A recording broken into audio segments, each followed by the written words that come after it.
মৰিগাঁৱৰ লাহৰীঘাটত ভয়ংকৰ অগ্নিকাণ্ড। বজাৰৰ লগত জুই লাগিছে। মোৰ ঘৰৰ ওচৰত প্ৰায় 20টামান ঘৰ ইতিমধ্যে পোৰা গ'ল। এয়া জুই লাগি আছে।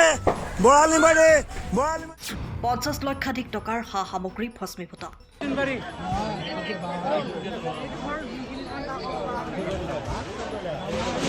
মৰিগাঁৱৰ লাহৰীঘাটৰ বৰালিমাৰীত ভয়ংকৰ অগ্নিকাণ্ডত ভস্মীভূত হ'ল 7টা পৰিয়ালৰ বাসগৃহ।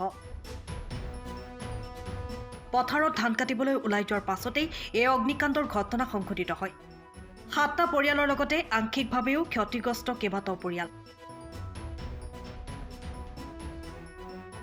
সৰ্বস্ব হেৰুৱাই শোকস্তব্ধ হৈ পৰিছে এতিয়া পৰিয়ালকেইটা।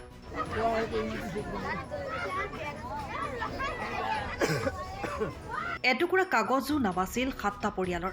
লাহৰীঘাট বিদ্যুৎ উপসংমণ্ডলৰ বিৰুদ্ধে এতিয়া ক্ষোভ উজাৰিছে স্থানীয় ৰাইজে। প্ৰায় 50 লক্ষাধিক মূল্যৰ সামগ্ৰী ভস্মীভূত হয় বুলি জানিব পৰা গৈছে। মই মানে কামত যাবৰ কাৰণে আহি ঘৰৰ সন্মুখতে জুই লগা ঘৰৰ সন্মুখতে আৰু বাইকত তেল ভৰাইছোঁ। সেই সময়তে মানে দেখিছোঁ যে ঘৰ এটাৰ পৰা জুই ওলাই আছে। এজন মাইকী মানুহ দৌৰি আহি কৈছে জুই লাগিল ভাইহঁত বচা। মই দৌৰি গৈ বেৰা এখন টান মাৰিছোঁ, গোটেই ঘৰটো আগুৰি ল'লে। ওচৰতে বাইক এখন আছিল, টানি লৈ আহিছোঁ। মানুহ বজাই হৈ গ'ল আৰু তেনেকৈ ধৰক 7টামান ঘৰ পোৰা গৈছে। কহিদুল, বাহাৰ আলী, তাৰপিছত চাহিদুল, চাদাকা, চাইফুদ্দিন, ইন্দিত, এইকেইটাৰ গোটেইকেইটা ঘৰ মানে একো বস্তুৱে ওলাব পৰা নাই আৰু। পিছত গোটেই বজাৰৰ মানুহৰ সহযোগত, গোটেই ৰাইজৰ সহযোগত মানে আমাৰ জাপৰি আৰু বৰালিমাৰী অঞ্চলত যিখিনি ৰাইজ আছে এইখিনি খলক ল'ব লাগিব যে ধৰ এঘণ্টাৰ ভিতৰত গোটেই জুই নমাই মানুহে চাফা কৰি দিছে। ওচৰত আৰু যেনিবা 15-20টা ঘৰ গ'লহেঁতেন, কিন্তু ৰাইজৰ সহায় সহযোগিতাত এই ঘৰখিনি বচাব পৰা গ'ল। ফায়াৰ ব্ৰিগেড অহাৰ আগতে আমাৰ জুই নমোৱা শেষ।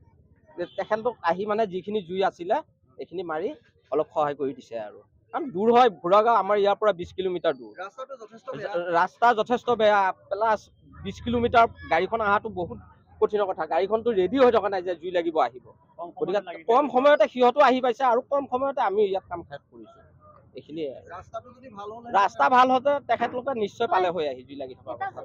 মৰিগাঁৱৰ পৰা Shashikanta Bordoloi report, time of Assam. সময়ৰ খবৰ সময়ত পাবলৈ ফ'ল' কৰক টাইম অফ আছাম।